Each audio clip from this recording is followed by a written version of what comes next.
दिवाली दियों का त्योहार, रोशनी का त्योहार, मिठाइयों का त्योहार।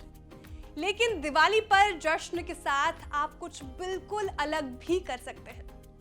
आपको पता ही होगा कि कारोबारियों के लिए दिवाली की एक अलग ही अहमियत है। वे नए बही खाते शुरू करते हैं। लक्ष्मी को धन की देवी माना जाता है।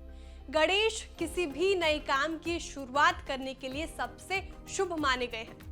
सुख समृद्धि दोनों की कामना का त्योहार है दिवाली। आप कहेंगे कि इतना ज्ञान क्यों दे रही हूँ? दरअसल आप कारोबारी नहीं भी हैं तो भी आपके लिए पैसों के लिहाज से दिवाली के बड़े संदेश हैं। और यहाँ हम आपको दिवाली पर पैसों या यूं कहिए आपके बटुए से जुड़े 5 अहम मंत्र देने जा रहे हैं। इन पर अमल करेंगे तो अगला पूरा साल आपके लिए सुख समृद्धि वाला हो सकता है। तो चलिए शुरुआत करते हैं पहले मंत्र से। नमस्कार, आप देख रहे हैं बिस्तक और मैं हूं आपके साथ श्रेया ठाकुर। पहला मंत्र है साफ सफाई का। आपको पता है कि दिवाली पर घर के कोने कोने की साफ सफाई की जाती है। दिवाली पर घर के रंग रोगन की भी परंपरा है। बस यही मंत्र आपके बटुए पर भी लागू होता है। दिवाली पर पैसों से जुड़े, निवेश से जुड़े सब कागज पत्र निकालिए। देखिए इनमें से कितने काम के हैं। काम की चीजों को व्यवस्थित कीजिए, गैर जरूरी चीजों को निकाल दीजिए। बटुए से जुड़ी आपका कामकाज भारी भरकम नहीं होना चाहिए, मतलब ऐसा जिसे आप व्यवस्थित नहीं कर पा रहे हो। इसे लीन यानी चीते जैसा फुर्तीला बनाइए। चलिए दिवाली के दूसरे मंत्र की बात करते हैं। दूसरा मंत्र है इंट्रोस्पेक्ट का, यानी निवेश, खर्चों, रिटर्न जैसे मोर्चे पर अपने उठाए गए कदमों पर निगरानी करने का। अपने पूरे बही खाते माने हिसाब किताब को लेकर बैठिए। देखिए आपने जहां पैसे लगाए हैं वहां से आपको क्या रिटर्न मिला।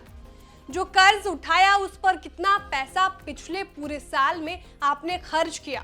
कहां आपके ज्यादा खर्च हुए, कहां खर्च हो सकते हैं, कहां आपके निवेश गलत गए, किन इन्वेस्टमेंट से आपको निकल जाना चाहिए।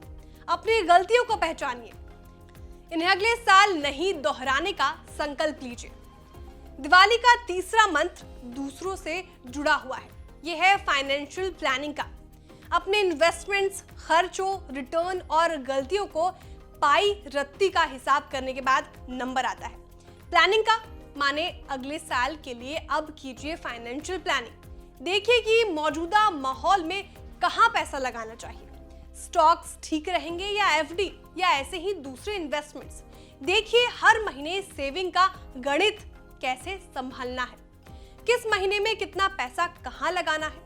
फाइनेंशियल प्लानिंग को अपने लॉन्ग टर्म गोल्स के हिसाब से अलाइन कीजिए, ये बेहद जरूरी है। चौथा मंत्र आता है सुरक्षा से जुड़ा हुआ।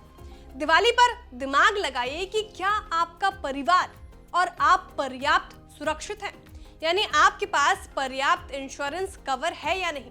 अगर नहीं तो देखिए कैसे आप इसे कितनी जल्दी हासिल कर सकते हैं।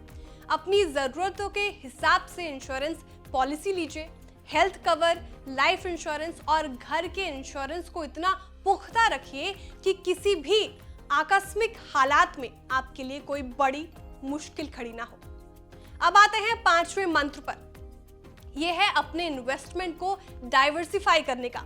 अपने इन्वेस्टमेंट के पैटर्न को परखिए। कहीं आप रियल्टी या फिक्स्ड इनकम कंपोनेंट पर ज्यादा झुके हुए तो नहीं है। कहीं ऐसा तो नहीं कि आपके इन्वेस्टमेंट का एक बड़ा हिस्सा गोल में लगा हो। स्टॉक्स, म्यूचुअल फंड्स में पोर्टफोलियो का कितना हिस्सा लगा है। क्या पीएफ के अलावा रिटायरमेंट की कोई प्लानिंग भी है आपकी या नहीं। कुल मिलाकर ये देखिए कि आपके हर 100 रुपए के इन्वेस्टमेंट में किस चीज का कितना हिस्सा है। इसे बैलेंस्ड और डाइवर्सिफाई करने का प्लान बनाइए। अगले 6-8 महीने में इसे डाइवर्सिफाई करने पर लग जाइए। बस पैसों की दुनिया में दिवाली के इन 5 मंत्र अगर आपकी समझ में आ गए तो समझिए सुख समृद्धि आपके घर से दूर नहीं जाएगी और माँ लक्ष्मी की भरपूर कृपा आपको और आपके परिवार को मिलेगी। सो आप सबको हैप्पी वाली दिवाली।